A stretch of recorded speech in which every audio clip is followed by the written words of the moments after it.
Salut, c'est Alyosha et bienvenue dans Vision.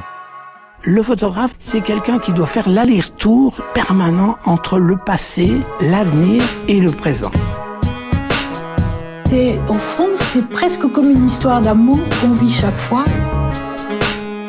Mais c'est très frustrant de se dire que maintenant la photographie devient si facile.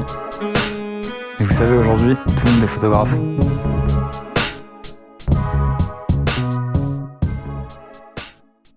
Cet épisode de Vision a été rendu possible grâce au soutien de PixMentor, qui est une plateforme d'activité photo. Si vous partez par exemple bientôt en voyage, peu importe votre destination, vous y trouverez un photographe local prêt à partager son savoir. Bonjour tout le monde, bienvenue sur le podcast Vision. Merci d'être toujours plus nombreux et nombreuses à écouter et à partager le podcast. Ça fait toujours plaisir, je tenais à vous le dire. Alors aujourd'hui, on revient à notre format classique, entre guillemets, le format épisode, où on discute ensemble avec mes invités autour d'un thème bien précis. Et aujourd'hui, le thème est très intéressant, c'est la photographie et la créativité artistique en banlieue. La banlieue, c'est un sujet vaste qui est, on peut le dire, un peu à la mode ces dernières années, qui a été traité par de nombreux photographes.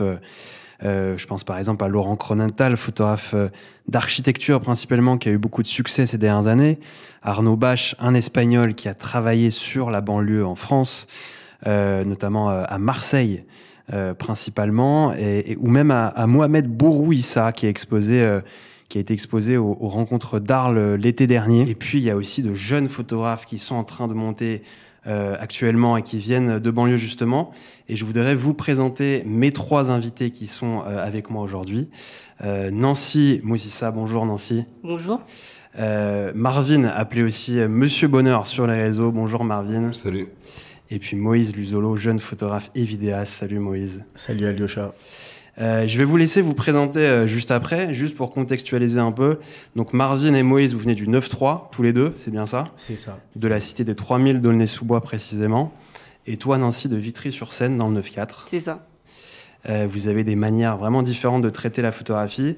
Donc là, on va un peu au-delà du sujet de la banlieue. C'est ça qui est intéressant aussi, c'est de partir d'un contexte particulier, mais aussi d'avoir plusieurs approches, plusieurs avis. Donc juste une petite présentation pour commencer de votre travail, donc votre âge, votre parcours, ce qui vous intéresse en photo. Comme ça, les auditeurs vous situeront un peu mieux. Nancy, je te laisse commencer. D'accord, alors moi je m'appelle Nancy Wangé, j'ai 18 ans, je shoote principalement en numérique, mais ça m'arrive aussi de prendre des photos argentiques. À ce jour, j'ai fait 4 expositions.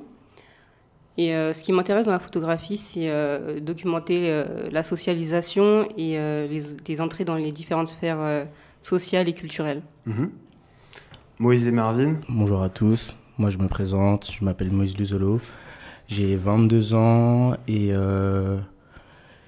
moi je sors actuellement des Gobelins, où je viens de finir mes études, où j'ai fait un bachelor en photographie et vidéo. Et ce qui m'a amené moi à la photographie, c'était principalement l'amour pour les portraits et la mode, premièrement. Et là, tu te diriges vers d'autres univers, on va en parler juste après, un documentaire pour bientôt. Justement, et après là, j'aimerais bien m'orienter vers la vidéo, où là, actuellement, je suis en train de bosser sur un documentaire qui va s'appeler Bendo. Je pense qu'on parlera de ça après. Exactement. Où je donnerai plus de développement dessus. Et un sujet qui traite de la banlieue d'une façon assez globale. Ça marche. Marvin, pour finir. Moi, c'est Marvin Bonheur, en fait. J'ai 28 ans. J'ai grandi dans 3 villes du 93, donc notamment Bondy, Aubervilliers et Aulnay-sous-Bois, où j'ai fini toute mon adolescence. J'ai commencé la photo en 2013. Moi, j'ai fait des études dans la communication graphique, donc je suis infographiste d'études. Okay. Et j'ai développé la photographie aux alentours de 2011-2012. Et très rapidement, mon œil s'est dirigé en banlieue dû à mon éducation en fait, en quartier. J'ai traité des sujets assez personnels qui retracent mon enfance à travers l'image. Et ça s'est développé au fur et à mesure des années, étant donné qu'aujourd'hui, ça fait bientôt 5-6 ans que j'habite sur Paris même.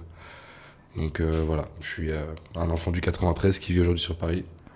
Et je m'intéresse à tout ce qui est différence et contraste dans la société. Donc du coup, évidemment, les vies qui peuvent différentes vies de quartier et vie sur Paris et ailleurs. Marvin et Nancy, du coup, vous allez vous concentrer, tu viens de le dire Marvin, principalement sur votre ville, sur les habitants de la cité, sur des scènes de vie en général. Pourquoi vous ressentez ce besoin de documenter votre vie et finalement votre intimité aussi, Marvin par exemple?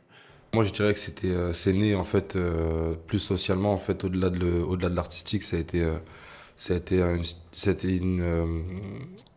un besoin. Un besoin plus un besoin même personnel et social quand je suis arrivé sur Paris, de voir que ma banlieue et que ma culture elle a été complètement erronée par les médias et qui était très mal connue. Et donc du coup, ce qui était extrêmement différent de mon enfance, j'ai vraiment eu le besoin pour moi de travailler là-dessus et de refaire cette image en fait, plus juste. Et toi Nancy? Moi je sais pas si je dirais que c'est un besoin, mais en tout cas je sais que c'est une démarche qui me demande beaucoup d'efforts, de réflexion par rapport à mes sujets, comment je vais les faire. Je dirais plus que c'est une curiosité, un goût pour aller chercher quelque chose derrière certains sujets de société. Ça peut être la religion, ça peut être l'amour, l'amitié. Et c'est vraiment il y a vraiment cette notion de choix qui revient dans ma démarche. Après, pour te donner une réponse claire, une réponse fixe, je pourrais pas, je pense, à ce jour, mais ouais, c'est sûr que parce que tu es au début de ta pratique voilà. aussi, donc c'est pour ça tu es en train de développer aussi ta vision. Ouais, j'imagine. aussi, je pense. Moïse, toi, quand on parcourt ton site, on trouve principalement des portraits en studio, mais on vient de le dire, tu prépares actuellement un documentaire qui a été tourné, c'est ça? C'est ça. Et que tu vas sortir prochainement, qui s'appelle Bendo. T'es en plein montage, si j'ai bien compris? Ouais, là je suis dans la phase montage. J'espère bientôt arriver à la fin du projet. Mais ouais. Personnellement, en tout cas, j'ai vu un début de trailer, ça donne envie. Est-ce que tu peux nous en parler justement de ce documentaire? Pourquoi ce nom Bendo? Ouais. Bah, Bendo. Pourquoi Bendo? Parce que Bendo, déjà, en fait, je suis parti... j'avais besoin de trouver en fait un titre au projet. Je dis ok, c'est un projet qui va parler de la banlieue et de la cité, et j'avais besoin de trouver un nom, un truc qui peut être un peu accrocheur. Et au début, je trouvais pas de nom. J'avoue, c'était galère. Je commençais à écrire le projet, mais j'avais pas de titre. Et je sais que le titre, en fait, il peut apporter un truc de ouf. Il peut te donner en fait une direction assez précise de là où tu veux partir. Et je savais de quoi je voulais parler, aborder, etc. Mais je trouvais pas le titre. Et après, j'avais pensé à Tchex, Quartier, la cité, enfin des noms assez bateaux. Et après, c'est un pote, un jour, je sais pas, il a fait hey, pourquoi tu donnes pas Bendo Après, je fais Bendo, pourquoi Bendo et après, là, j'ai commencé à me questionner en fait déjà sur d'où venait Bendo, qu'est-ce que ça voulait dire, la signification de Bendo. Et ce que tu poses aux gens aussi ouais, dans le documentaire, ce que je pose aux gens aussi dans le documentaire. Et après, je pense que chacun aura sa vision de ce que c'est que le Bendo. Mais de base, en fait, à l'origine, le Bendo, c'est une maison abandonnée, en fait. Bendo vient du verbe abandonner, abandon. Et du coup, en fait, c'était une maison assez délabrée, insalubre, un coin de Gilles, où là, on trouvait un peu toutes les maisons mères de drogue, enfin, tous les cracks, les drogués, enfin, c'était vraiment le truc très péjoratif. Et après, le truc, je pense qu'il s'est développé au fur et à mesure des années, avec la culture et notamment la musique, où après, on entendait pas mal le son, soit de Kalash, soit de Niska, Bendo na Bendo, enfin, tous ces termes-là qui ont été très utilisés par les gens du quartier. Mais au final, lorsque les gens l'utilisaient, en fait, c'était plus dans cette démarche péjorative du terme à l'origine, mais c'était plus dans un côté assez positif. Donc c'était en mode, ok, donc je vais me questionner, pourquoi est-ce que les gens kiffent dire ce mot Bendo alors que de base, il a un terme très péjoratif. Donc un peu, il y avait un peu cette double signification du terme Bendo, et c'était ce pourquoi je voulais au final choisir ce titre, parce qu'en fait, dans le film, on va parler des deux côtés qui existent dans la cité. Parce que à travers les médias, en fait, je pense que le monde a une certaine vision de ce que c'est que la cité, et qui est, entre guillemets, je pense, erronée, comme Marvin l'a dit tout à l'heure, qui a présenté sous l'œil de, je pense, de personnes extérieures à la cité, alors que lorsqu'on questionne un peu la cité à l'intérieur, ils vont tous te donner une autre vision, tu vois. Une vision qui sera peut-être plus positive, malgré toutes les problématiques qu'on rencontre, toutes les galères, les contraintes et tout. Mais je pense qu'il y a aussi une certaine humanité qui réside en banlieue et qui n'est pas présentée à travers les médias. Donc c'est présenté en fait deux côtés de la pièce, à travers les différentes problématiques qu'on rencontre dans la banlieue, et aussi en fait tous les points positifs qu'on rencontre dans la banlieue en fait. Donc tu as un peu ce double côté de la pièce, comme la définition de Bendo à l'origine et notre définition à nous de ce que c'est que le Bendo. C'est important. Et en tout cas, ouais, j'espère que ça va sortir prochainement. J'espère aussi. Hein, J'espère aussi. Du coup, vous avez tous et toutes grandi en banlieue, on l'a compris. C'est quoi le déclic à un moment de votre vie qui vous a fait dire « j'ai envie d'être photographe » ? Nancy, par exemple. Moi, à proprement parler, je ne sais pas s'il y a eu un déclic. Je sais que, en tout cas, j'ai découvert la photographie à l'âge de 11 ans. Et depuis, pendant 2 ans, j'ai cultivé une passion, on va dire. Et jusqu'à ce que j'ai mon premier appareil photo, alors là, je suis vraiment passée à l'action. J'ai dirigé mes premiers shootings. Vraiment, j'étais aussi influencée par la mode et tout ça. Et ça a toujours été quelque chose de flottant, en fait. Et même là, donc je suis étudiante. Je fais des études qui sont un peu différentes de la photographie. Mais je me vois pas... je vois que la photographie, ça pourrait vraiment être un outil pour illustrer ce que je pourrais peut-être écrire, ce que je pourrais soulever comme question. Et je pense que c'est quelque chose qui est vraiment flottant. En tout cas, pour moi, la photographie, ça sera toujours quelque chose qui est là. Et je me dis pas, je me suis pas dit, tiens, je vais être photographe, mais plutôt... Tu veux utiliser ce médium Oui, pour, voilà, c'est vraiment le truc qui m'intéresse pour documenter, pour parler. Voilà, quoi. Pour toi, Marvin, est-ce qu'il y a eu un déclic du coup ? Moi, je dirais pas non plus que j'ai eu un déclic. En tout cas pour la photo, pour l'art, depuis petit, j'ai toujours été sensible à l'image de manière générale. Moi, je dessinais beaucoup, donc j'ai toujours été vu dans mon entourage comme créatif et donc du coup, j'ai toujours été stimulé à travers ça. La photo, elle a apparu moi au lycée, à emprunter un appareil photo en fait à une pote. Et le déclic de me dire que peut-être je pouvais faire quelque chose avec la photo, ça a vraiment été au moment où ça a été pour moi la première fois dans ma vie qu'un adulte m'a dit que je pouvais potentiellement faire quelque chose. Et ça m'était jamais arrivé avant. On me disait que j'étais talentueux parce que j'étais pas excellent à l'école.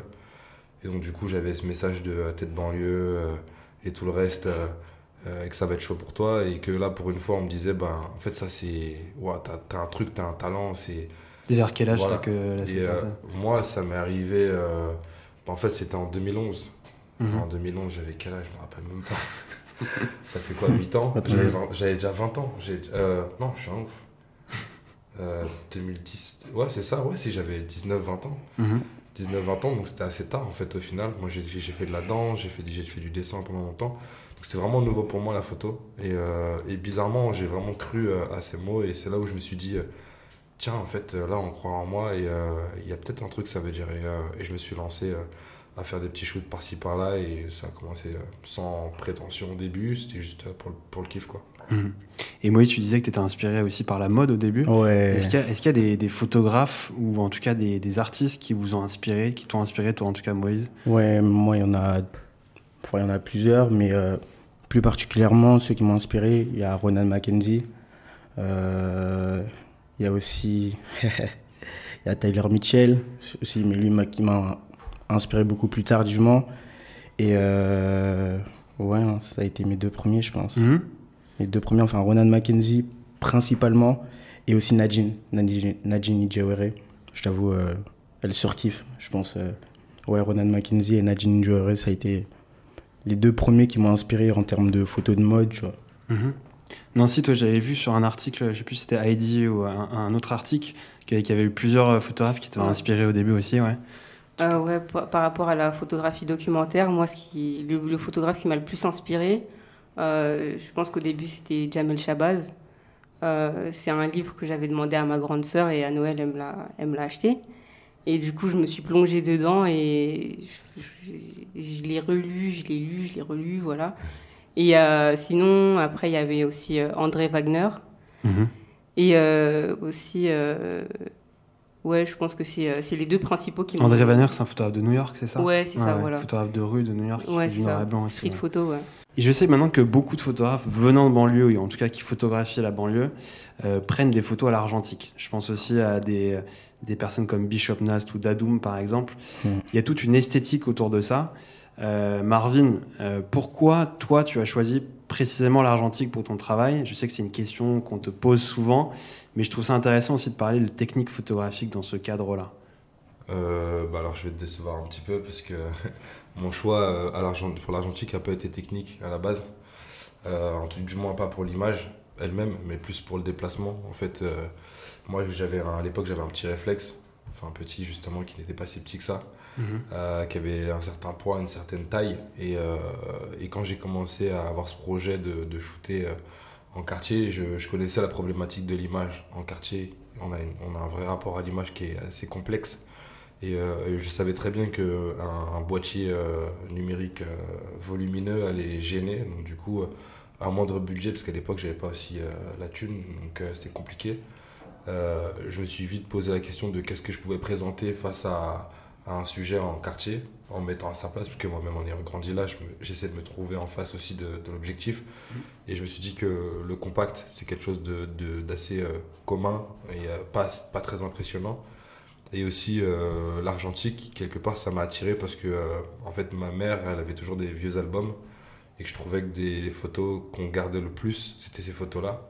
Et c'est des photos tirées sur papier et je trouvais ça intéressant. Donc du coup, je me suis dit, j'ai demandé à ma mère en fait de me ressortir dans le grenier son vieux compact et en fait j'en ai chopé un similaire et j'ai commencé à shooter avec. Et aux premières pellicules, ça a été une révélation, puisqu'en fait, j'ai jamais retrouvé jusqu'à aujourd'hui une proximité aussi proche entre la réalité et l'image que je sors à la fin qu'avec l'argentique. Le grain, c'est la lumière, les textures. En fait, je trouve que c'est ce qui se rapproche le plus de ma vision, en tout cas, des quartiers. Et c'est une espèce de douceur, comme un rêve, comme un truc assez doux. Et qui justement contraste avec cette brutalité en fait, qu'on a dans l'architecture, qu'on a dans les regards, qu'on a dans la vie. Et du coup, pour moi, c'est l'argentique, c'est le plus fidèle et le plus proche de ce qu'on peut vraiment ressentir, pour moi, en tout cas, quand on vient de quartier et quand on vit en quartier. Et Moïse et Nancy, du coup, vous shootez tous les deux en numérique ou ça dépend? Ça dépend. Je t'avoue que par exemple, sur mon site, 75% des photos sont à l'argentique, tu vois. Okay. Peut-être 25% en numérique.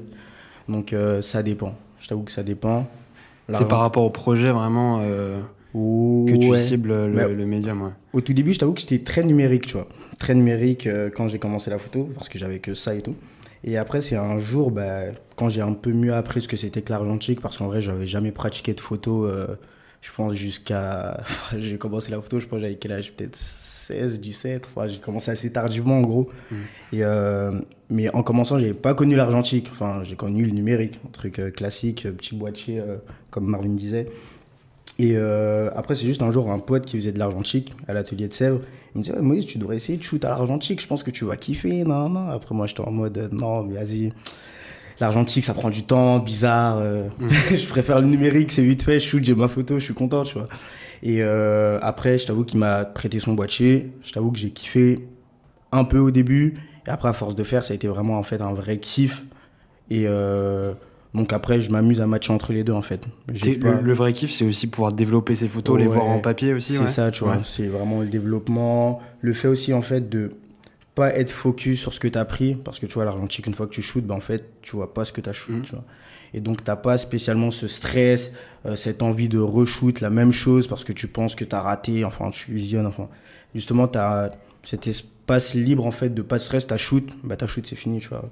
Tu verras au développement plus tard et tu as aussi cet effet surprise qui apparaît beaucoup plus tardivement, tu vois. Parce que le développement, on le fait peut-être pas instantanément tout de suite. On ne reçoit pas la photo spécialement tout de suite. Peut-être, moi, des fois, ça m'arrive de la voir 3 semaines après. Enfin, et des fois, après, tu es super content parce qu'en fait, tu as ce laps de temps où tu oublies ce que tu as pris, je pense, et la redécouverte, elle est tellement belle après, tu vois, et je pense qu'il y a ce kiff-là dans l'argentique que tu n'as pas en numérique, tu vois. Ouais, c'est une autre façon de procéder, je pense. Toi, Nancy, pour l'instant, que du numérique ou tu te diriges aussi Ouais, moi je dirais que je fais 85% de numérique, et le reste, c'est de l'argentique. J'en ai fait quelque peu, un peu, ça m'arrive vraiment, c'est ponctuel quand j'achète une pellicule pour ensuite la faire développer.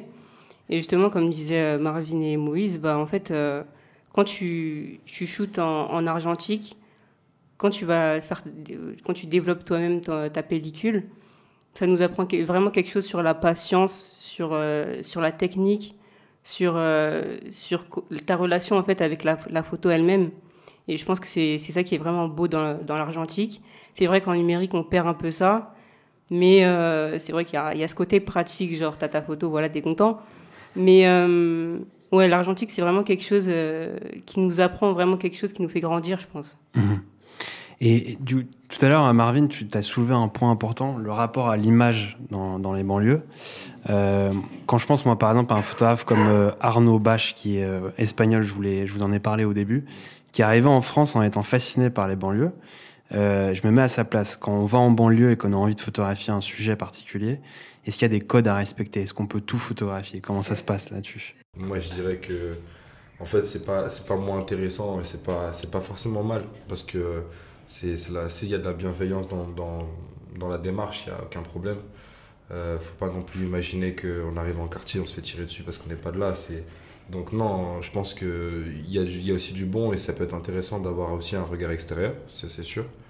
Après, je dirais que pour avoir quelque chose de plus proche et de plus puissant, évidemment, d'avoir de la proximité avec le lieu qu'on shoot, c'est forcément mieux. Et on parle pas de quartier, on parle là je parle dans la photographie, reportage de manière générale. Un bon reporter, en général, il vient pas shooter directement, il se familiarise avec son espace, il parle avec la population, etc. Et ensuite, il commence à prendre son travail de photographe. Moi, je pense qu'en banlieue, c'est exactement la même chose, là où on retrouve peut-être notre force, en tout cas nous trois là aujourd'hui, et d'autres photographes qui travaillent sur les banlieues, c'est qu'on est nous-mêmes résidents de banlieue, et donc du coup, on connaît ces complexités, on connaît la notion de respect de lieu, le respect de l'heure, le respect le langage aussi, l'approche d'un sujet, l'approche d'un lieu, on les connaît. Et forcément, ça nous donne une espèce de déjà légitimité par rapport à l'image qu'on va produire à la fin. On sent qu'on a une proximité avec le lieu. Et en plus de ça, je pense qu'on a aussi un peu une chance parce qu'on peut aller là au moment où ça se passe. Alors qu'un photographe qui vient de l'extérieur aura l'information peut-être, mais s'il ne l'a pas, il va louper plein de trucs. Et forcément, c'est là où on trouve vraiment notre force. Et moi, je suis personnellement pour le photographe qui shoot son environnement, puisque pour montrer son espace proprement, c'est le plus faire. Mais comme tu dis, c'est important aussi d'avoir des regards extérieurs. Après, le principal, c'est de pouvoir se familiariser avec les gens, les codes, les langages. Quand tu parles de langage, ça serait quoi pour toi, en fait, par exemple? Moi, en fait, c'est le photoreportage. Moi, je suis autodidacte, donc je l'ai appris sur le tas, sur le terrain. Et c'est des constatations que j'ai fait aussi avec les années, parce que j'ai commencé en 2013 et moi-même, j'étais beaucoup plus jeune, j'étais novice dans la photo. Et je me suis retrouvé moi-même dans des problématiques parfois où ça faisait déjà un moment que j'habitais sur Paris. Donc j'avais déjà un peu perdu ce langage, où il y avait de nouvelles expressions à la cité que j'avais pas eu le temps de connaître. Et j'ai senti qu'en fait, ce décalage-là, sur les expressions, sur un simple wesh les gars, ça va ou quoi, ou c'est comment, tu vois, genre en fait, il y a même dans le ton de la voix, en fait, il y a vraiment quelque chose qui se ressent en fait dans le sujet. Et si tu es face à un groupe qui ressentent que t'as pas ce langage, t'as pas ces codes, eux, ils vont le repérer en une fraction de seconde. Et donc, du coup, tout de suite, t'as déjà une distance qui se crée avec ton sujet. Et donc, du coup, pour ta photo, t'es déjà un peu plus loin. Et voilà, pour le quartier, si tu veux un exemple, moi, c'était très simple. Quand je vais au quartier, et encore aujourd'hui, j'adopte le langage et l'attitude que j'avais quand j'y vivais. Quand je suis à Paris, j'ai plus vraiment cette attitude-là. C'est-à-dire que après, nous, on a grandi comme des caméléons. Pour moi, les banlieusards, c'est des caméléons. On a grandi dans la diversité, on a grandi dans la différence. Quand tu traînais avec tes potes musulmans, tu avais une attitude. Quand tu prenais avec tes potes athées, tu avais une autre attitude. Quand tu traînais avec les darons, tu avais une autre... Enfin, on a grandi dans ce truc de respecter l'environnement, respecter avec qui on est, respecter avec qui on traîne. Et donc, du coup, dans la photo, c'est exactement la même démarche pour moi. Et du coup, quand tu veux prendre une population en photo, il faut que tu aies ces codes pour... tout simplement pour te fondre dans la masse et les laisser à l'aise, qu'ils ne se sentent pas agressés et qu'ils se sentent à l'aise, quoi, en fait. Vous êtes d'accord avec ça, Moïse et Nancy? Ouais. Je trouve que c'est ça, en fait. La force du témoin, c'est vraiment être ce caméléon. Et je trouve que Marvin, il a tout dit. J'ai rien à rajouter sur ce point-là. Et c'est un peu ça. Hein. Franchement, c'est un peu ça. Et justement, du coup, on parle de code de banlieue, d'esthétique de banlieue. Ce que je disais en intro, c'est quelque chose qui est devenu un peu à la mode, même si j'aime pas du tout ce terme. Pourtant, vous... Je suis à fond dedans. Pourtant, tous les trois, vous restez quand même sur une documentation assez plutôt réaliste de la banlieue, que ce soit en photo ou en vidéo d'ailleurs. Est-ce que vous trouvez qu'il y a une forme d'appropriation culturelle ces dernières années de la part des marques et des institutions? Un peu quand même, hein. Enfin, je vais pas te dire non. Je pense un peu quand même, mais après, je pense qu'on arrive à une phase dans la vie, dans le temps, où je pense qu'il y a tellement de barrières qui tombent, et enfin, tellement d'ouverture possible entre les cultures, tu vois, enfin, qu'aujourd'hui, ben, c'est pas spécialement qu'il y ait une appropriation culturelle, tu vois, de la part de marques, etc., etc., mais c'est que, par exemple, peut-être, je sais pas, peut-être des gens de banlieue, maintenant, ils travaillent avec des gens d'une autre classe sociale, entre guillemets, et du coup, ben, il y a un échange, tu vois, et l'échange laisse une porte ouverte à une appropriation culturelle d'une certaine façon. Parce que je pense plus de temps tu passes avec une personne, ben plus tu ressembles à cette personne, entre guillemets, tu vois. Et je pense que comme les mondes, entre guillemets, ils ont réussi à avoir une communication entre eux et s'échanger, ben t'as des barrières qui tombent et du coup, ben t'as l'impression de voir la banlieue sur Paris et inversement, de voir des banlieusards devenir parisiens, tu vois, enfin, entre guillemets. Donc je pense pas qu'il y ait une appropriation culturelle, bien que certains peuvent le penser ou peut-être le ressentir, dire ah ouais tu fais quoi comme ça, toi t'es pas de la cité ou un autre truc du genre, tu vois. En tout cas, il n'y a pas d'aspect négatif pour toi à ce niveau-là, quoi. Non, c'est pas négatif. C'est pas négatif. Nancy, je vois que tu veux rebondir là-dessus. Alors moi, je dirais que c'est sûr que pour moi en tout cas, j'ai vu qu'il y avait une appropriation culturelle il y a peut-être quelques années. Et après, comme tu dis, il y a un échange, en fait. Je pense que d'un autre côté, on peut dire que on y participe un petit peu en tant que consommateur. Et je pense que ouais, ça continue avec tout ce qui est... du coup, maintenant, aujourd'hui, je pense que c'est les ASICS. Qu'est-ce que vous en pensez? Après, il y a quoi comme autre truc? Tu parles d'ASICS pour qui? Non, genre... Parce que ASICS, vas-y. Genre ASICS, par exemple, c'est des chaussures de randonnée de base, tu vois. Ouais. Et genre, après, c'est venu... ça a été adopté en banlieue. Ouais. Et puis, en fait, il y a un retour, encore une fois, vers Paris ou... Voilà, et du coup, je pense que ouais, il y a ce mouvement qui est assez cyclique, je pense. Ouais, c'est à chaque fois des nouveaux cycles, hein, je pense. Hein. On revient une fois qu'on a fait le tour d'un truc, une lassitude, bah, faut commencer un nouveau cycle. Donc après, ça demande soit faire un retour dans le passé, rechoper des trucs ou essayer d'innover en faisant un nouveau truc. Tu vois. Et... Moi, perso, je suis assez mitigé sur la question. Dis-nous en plus, on va Ouais, en fait, je suis un peu mitigé sur la question parce que, en fait, moi, je trouve qu'on est une génération assez intermédiaire. Moi, je me base beaucoup sur le passé parce que je suis quelqu'un d'assez nostalgique dans mon travail et personnellement, j'ai beaucoup analysé, j'étais un enfant rêveur, donc du coup j'ai beaucoup regardé, j'ai beaucoup ressenti. Et c'est vrai que j'ai une certaine... moi personnellement, j'ai une certaine rancœur un peu déjà envers les médias, bien qu'aujourd'hui ils fassent beaucoup de ma force. Parce qu'ils ont ils nous ont donné beaucoup de travail aujourd'hui. Nous trois aujourd'hui, je pense que dans notre démarche, on a beaucoup de travail, on a beaucoup à faire. Et pour le talent qu'on a, je pense que on aurait déjà normalement eu plus, mais si on en est là, c'est parce qu'il y a eu beaucoup de mauvaises informations. Et notamment, quand on parle de mode et d'appropriation culturelle, je pense moi forcément à la paire de TN, puisque quand on pense... c'est ce que j'ai pensé à ça tout à l'heure, ouais. Donc, parce que c'est un symbole, hein, je parle de ça, mais je parle du survêt Lacoste, je parle de la banane, je parle de la coupe teinture, je parle de... Voilà, nous qui avons grandi, nous on était plus petits. Moi, je me rappelle au quartier, quand j'étais ado, c'était la base chez nous, c'était normal. Quand je suis arrivé sur Paris, donc ça fait déjà 5-6 ans, et je traînais un peu, même avant, un peu sur Paris, je voyais bien le regard de la population parisienne sur le dress code banlieue. Et quand je vois aujourd'hui que c'est aussi grand, je peux pas ne pas dire que c'est de l'appropriation culturelle, même si c'est évidemment, et je suis entièrement d'accord avec Moïse sur le fait qu'il y a des barrières qui sont passées grâce, moi je dirais, aux réseaux sociaux, parce qu'en fait on a passé ces fenêtres, on peut voir ce qui se passe et donc du coup les cultures se mélangent et ça c'est hyper bien.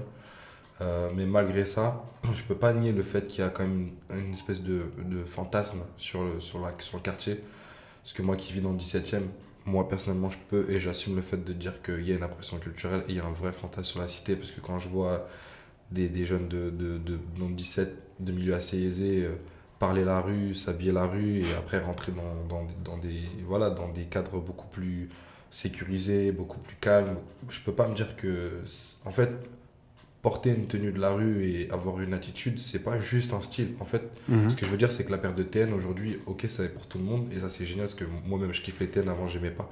Moi-même je me disais que c'était une chaussure de Kaira, pour te dire la vérité. Mais je savais que pourquoi c'était une chaussure de Kaira, parce qu'en fait les mecs qui portaient les TN c'était un lifestyle, c'était pas juste un style, c'était un lifestyle, c'était pas un style.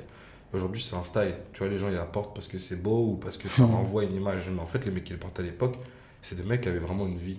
Les mecs qui portaient une TN, c'était des mecs qui étaient au quartier, qui avaient une vie et qui n'ont pas la vie que les mecs qui portent les TN aujourd'hui. Et donc du coup, je pense que ce qui sera intéressant, ce que moi je reproche à ce mouvement, c'est que, ok c'est une mode, mais on devrait prendre la mode avec ses problématiques. Ça veut dire qu'aujourd'hui, la street culture, c'est quelque chose d'hyper poussé, mainstream, genre tout le monde la veut, etc.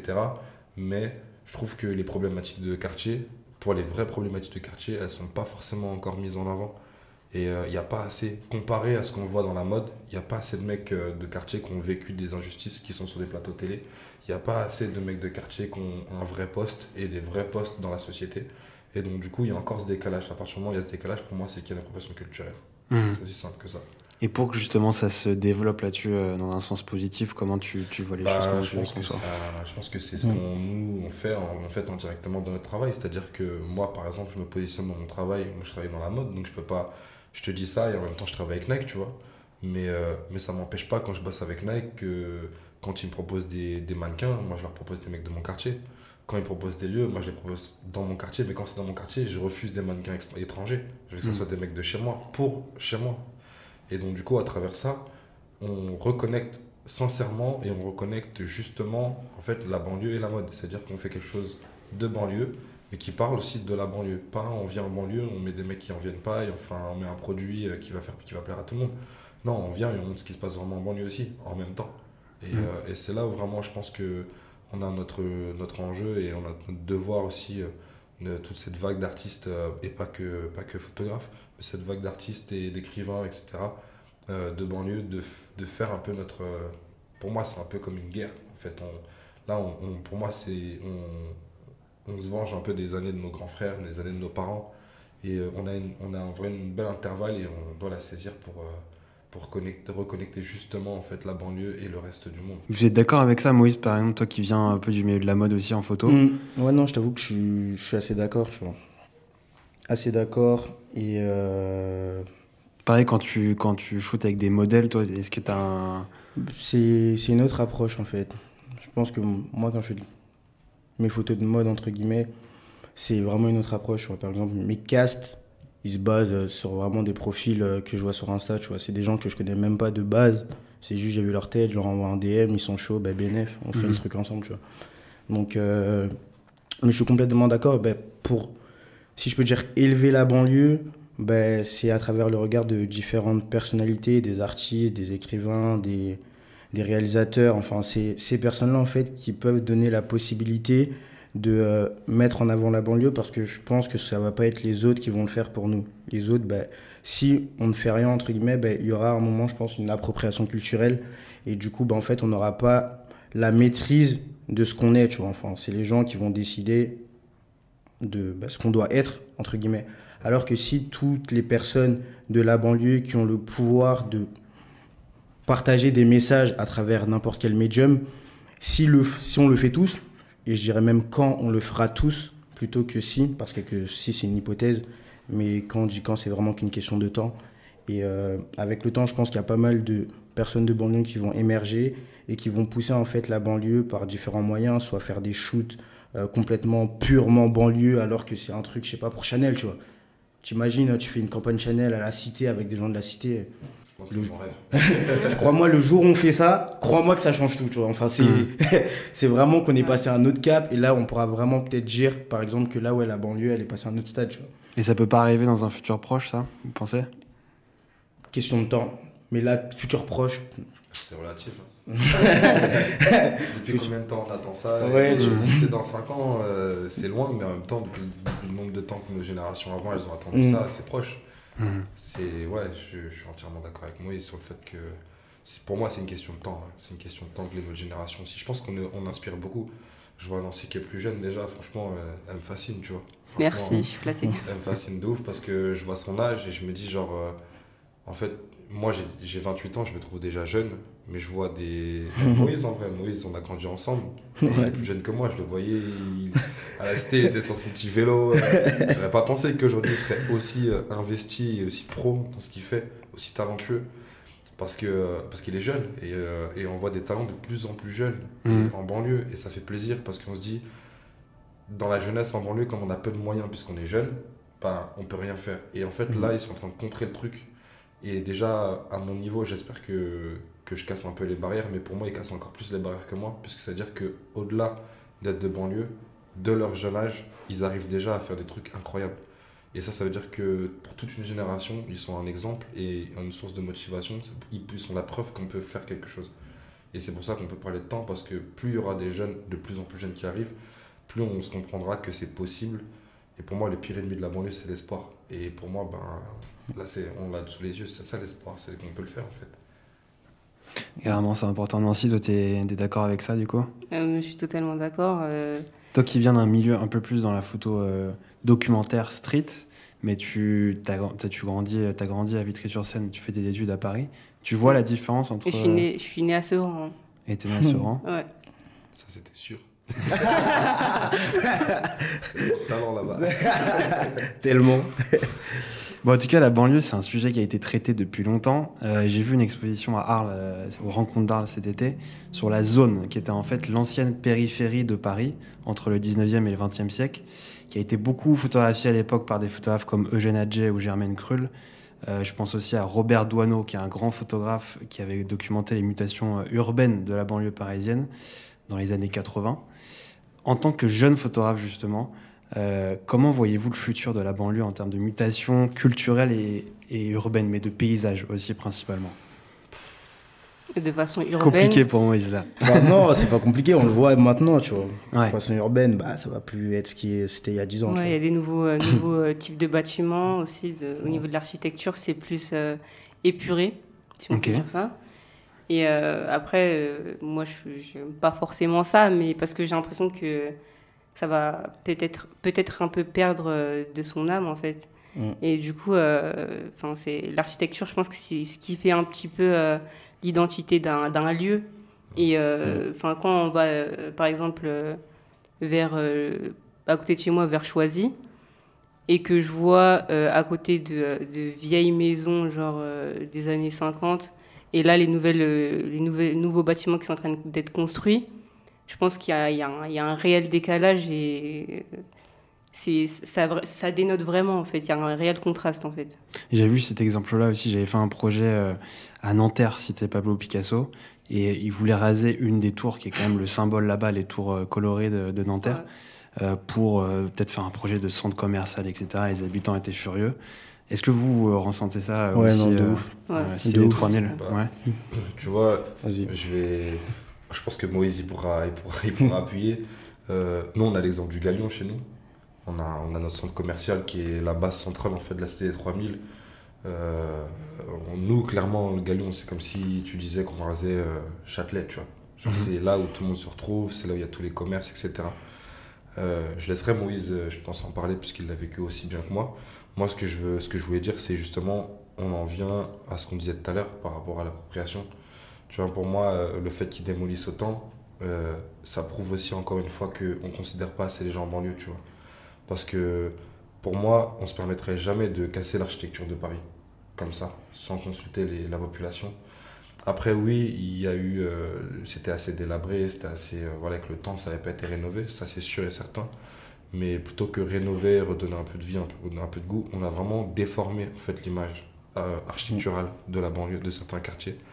Et ça, je trouve ça un peu décevant, parce que justement, encore une fois, ça prouve que on ne considère pas les gens qui y vivent, c'est-à-dire qu'ils ont grandi dans une certaine architecture et aujourd'hui, on ne leur donne pas leur avis. C'est-à-dire que, en fait, on démolit, on met un autre truc et on le met plus cher. Donc déjà, si t'as pas les moyens, tu t'éloignes, tu vas dans le 9-1 ou dans le 7-7, dans le 7-8.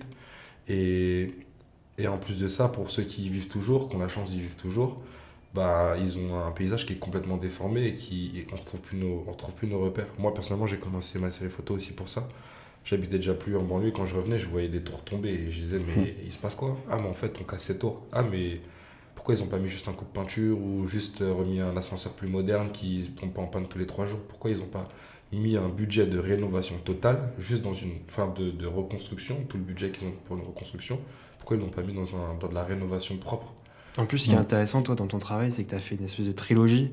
Donc, tu as fait 3 sous-séries qui se regroupent. Du coup, on a vu aussi l'évolution dans ton quartier. C'est ça qui est intéressant. Ouais.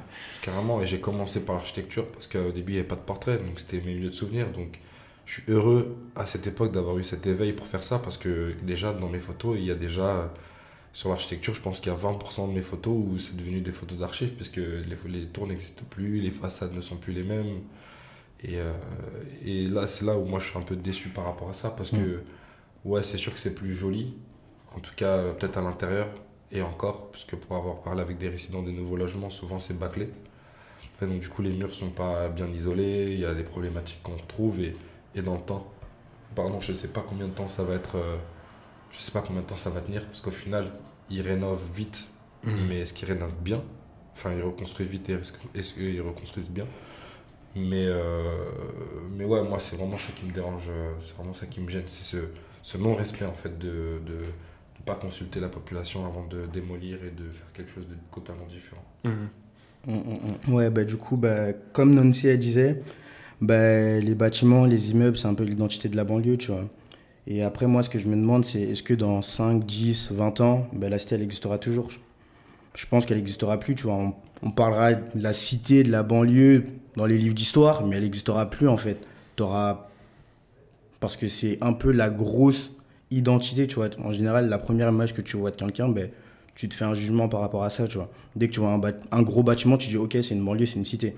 À partir du moment où il n'y a plus ces bâtiments, il n'y a plus rien, bah, qu'est-ce que c'est? Bah, ça va être un endroit de gens parmi tant d'autres, tu vois. Mais comme Marvin disait, est-ce qu'on peut détruire, je sais pas, toute une rue, la rue Saint-Denis, tu vois, tu la détruis et tu la rases et tu mets tu vois, ce sera plus la rue de Saint-Denis, tu vois, ce sera quelque chose d'autre. Et c'est pareil, c'est ce qu'ils sont en train de faire, tu vois, avec la rénovation urbaine et toutes ces choses.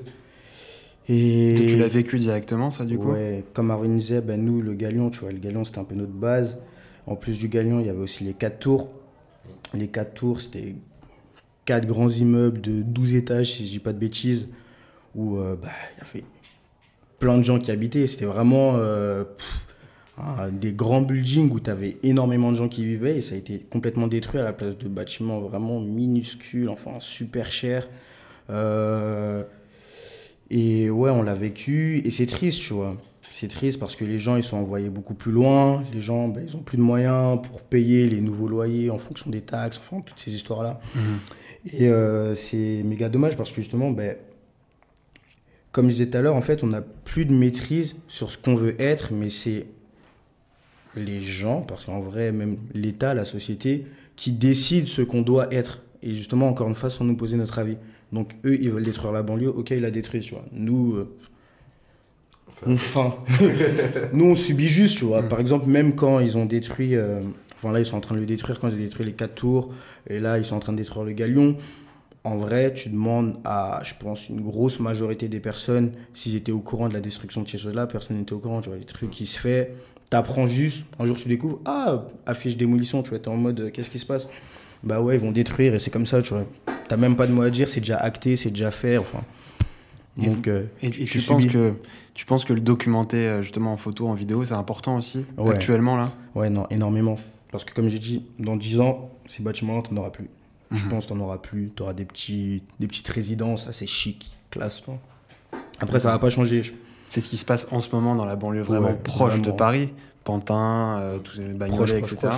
Mais même vraiment dans les banlieues qui sont à 1h45 minutes de Paris, ça va être la même situation pour toi. D'accord. Ça va être pareil, tu vois. Enfin, t'auras plus ces grands buildings, enfin ces grands bâtiments, ces grandes tours que, en vrai, on kiffe, tu vois. C'était peut-être pas spécialement beau visuellement, bien que au final, c'est super beau.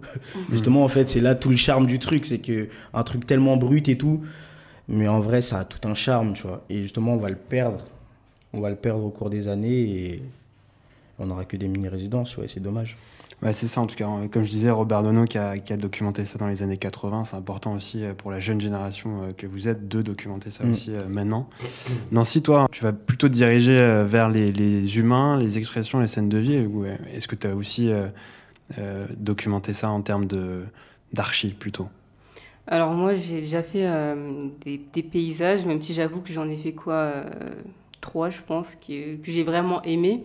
Mais ouais, je me dirige plus souvent vers les gens et enfin documenter plus les humains, quoi. Mais en fait, je pense que sans que je le veuille vraiment, l'architecture, ça fait toujours partie du décor, ça fait partie de ce que la série peut raconter. Et je pense qu'il y aura toujours ce petit carré d'architecture dans la photo. Et je pense que c'est ça qui est intéressant. Et justement, ouais, l'architecture, c'est quelque chose qu'on peut pas forcément... même quand tu parles d'une photo, tu parles de la construction de la photo. Et je pense qu'il y a quelque chose qui est assez ancré dans ce que je fais. C'est toujours chercher quelque chose d'assez construit. Et justement, quand je prends en photo des gens dans leur environnement, il y a aussi derrière, en fait... l'identité du lieu d'où je le prends en fait. Et du coup, prendre des photos ou filmer pour toi, Moïse, est-ce que c'est juste une façon de défendre la banlieue ou vous avez un message plus large à faire passer? Ouais, du coup, c'est des deux. Il y a premièrement défendre la banlieue parce que comme je le disais tout à l'heure, entre guillemets, en banlieue, on subit pas mal de choses, que ce soit tant bien discrimination, rénovation urbaine,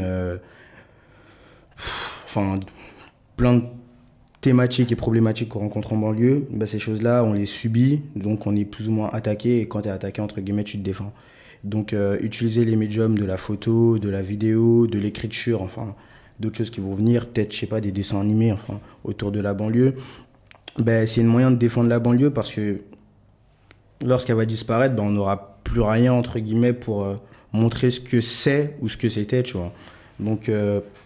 oui, on la défend à travers la photo parce qu'on les garde soit en archive, soit en souvenir. Ça crée une histoire en fait. Et l'histoire, ça se garde, ça se conserve. Et c'est un moyen en fait de garder en mémoire que la banlieue, la cité a existé parce que je pense qu'elle n'existera plus dans un futur proche. Elle n'existera plus. Et après, oui, ça permet aussi de délivrer un message beaucoup plus large, entre guillemets. Et dans ce message large, c'est qu'en banlieue, on est aussi des humains comme toute autre classe sociale. Enfin, il n'y a rien qui nous différencie. On est humains, on a 2 yeux, 2 jambes, 2 mains. Enfin, comme tout le monde. On est tous humains, tous pareils, tous égaux, apparemment, normalement. On est censé être égaux. Et que on a besoin en fait de comprendre pourquoi la banlieue, elle se sent exilée du reste du monde. Pourquoi il y a tant de discrimination à ce niveau-là, à cause de différents aspects qu'on connaît plus ou moins. Mais et justement, c'est essayer de voir pourquoi est-ce que la banlieue est devenue comme ça, pourquoi est-ce qu'elle est comme ça, l'origine. Enfin, c'est vraiment construire une histoire tout autour de la banlieue. Et du coup, le message, il tournerait principalement autour de ça, tu vois. Du coup, pour finir, est-ce que vous avez des prochains projets à venir, Marvin, par exemple? Moi en fait j'ai déjà entamé mon 3e volet en fait, du coup je suis en train de clôturer ma trilogie que j'appelais la trilogie du bonheur. D'ailleurs je tiens à préciser que Bonheur c'est mon nom de famille, du coup quand on me dit Monsieur Bonheur c'est parce que je suis vraiment le Monsieur Bonheur. Et en fait je suis en train de finaliser ma troisième série et j'entame en fait je me lance en fait officiellement dans le reportage autour de la street culture. Et notamment, je change de pays. En fait, ce que je veux démontrer, et dont je suis déjà sûr d'ailleurs, c'est que la culture urbaine, c'est quelque chose qui fait vraiment partie de la société, qui influence énormément les centres-villes. Et j'ai commencé déjà avec la Martinique, l'Angleterre, et différents États des États-Unis aussi, et j'espère même aller en Asie plus tard. Donc l'idée, c'est vraiment de démontrer en fait que la culture urbaine, c'est quelque chose qui a sa place dans la société internationale, qui a de la valeur, et voilà, et que tout autant que le 93, toutes les grandes villes ont leur source d'inspiration, ont leur batterie, parce que pour moi la banlieue c'est la batterie d'une ville, d'un centre-ville, pardon. Et voilà, donc du coup, à travers la photo, j'ai envie de traverser le monde et montrer toujours ces visages de populations exclues et qui finalement est source d'inspiration et source de développement. Moïse, du coup, ton documentaire Bendo, là, ça va être le prochain... Ouais, c'est vraiment là mon gros futur projet, entre guillemets. Mon premier projet vidéo. Ce serait ça, mes futurs projets en tout cas, seraient vraiment développer le côté réalisation dans la vidéo, principalement dans le documentaire ou dans la reconstitution d'une histoire, enfin, vraie. Mais ouais, sinon, ces prochains projets, c'est Bendo, où je suis à fond dessus et là, j'aimerais le finir là, avant 2020, tu vois. Donc avant 2020, on n'aura pas droit à la diffusion. Normalement, non. D'accord. Après, ça dépend de moi et d'autres facteurs aussi que j'ai pas en main. Mais normalement, pas avant 2020, il n'y aura pas de visu. Quoique, en fait, parce que j'ai participé à un concours Filme ton quartier de France 3, où le thème c'était En transition, qui avait lieu là, enfin, c'était la semaine dernière. Là. Et j'ai présenté une petite partie de Bendo, enfin, d'une durée de 3 minutes 30, mais vraiment, c'est vraiment une petite partie de tout le film. Ça représente 5% de tout ce qui va être vu à travers le film. Donc il y a ce concours-là et du coup, j'espère que je vais le gagner, en tout cas. Et si je le gagne, normalement, il y aura une diffusion sur France 3 apparemment. Donc peut-être qu'avant 2020, tu auras possibilité de voir une partie de Bendo. Allez, un espoir. Et du coup, Nancy, toi, pour finir? Moi, j'espère clôturer d'ici 2020 une série photo sur la religion, sur le chemin de foi, tout ça en banlieue. Et du coup, après, candidater pour des concours. Et du coup, j'espère que ça sera concluant. Et ouais. Et continuer tes études en même temps. Ouais, bien sûr. Ouais, voilà. C'est ça. Ça marche. Écoute, merci en tout cas Nancy, merci Marvin, merci Moïse. Merci à tous les trois pour cette discussion très intéressante. Vous allez retrouver tous les photographes évoqués pendant le podcast en bas du coup. J'ai quand même balancé pas mal de références, donc vous allez avoir tous les noms en bas. Et puis vous allez également retrouver les photos des 3 invités sur notre Instagram comme d'habitude, @podcastvision au pluriel. Voilà, donc merci et à très vite pour un prochain épisode. Salut.